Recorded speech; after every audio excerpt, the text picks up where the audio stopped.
So with the Galaxy S24 now available in stores, Samsung is shifting its attention to the upcoming flagship models, the Galaxy Z Fold 6 and Flip 6. There are already whispers about their features, including a potential Fold 6 design inspired by a recent Samsung patent. If Samsung patent designs truly reflect their plans, the Fold 6 could address two major issues of the Galaxy Z Fold 5. The upcoming model could be slimmer and sport a larger external screen, which is a first for Samsung foldables. The USPTO patent that Samsung just won in the US was titled Electronic Device Including Flexible Display. The patent features more than a dozen schematics detailing hinge technology that would allow Samsung to manufacture a much thinner Galaxy Z Fold 6 than ever before. Also, the imagery Samsung used in the patent indicates the outer display might be wider. Picto, in collaboration with Leaker X-Leak 7, has produced images of what the Galaxy Z Fold 6 might look like based on the patent. The patent's hinge design would balance the load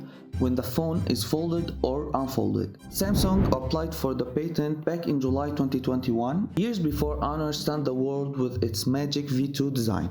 It's unclear why we're yet to see Samsung use this design for commercial products, but will Samsung actually roll out this design for the Galaxy Z Fold 6? We'll have to wait until July to find out. If you want to know what Samsung is giving us with its mid-range king, the Galaxy A55, you can watch this video afterwards. And please take just a second to support me by subscribing to my channel and liking this video, and perhaps sharing it with interested friends. Thank you for watching. See you on the next one.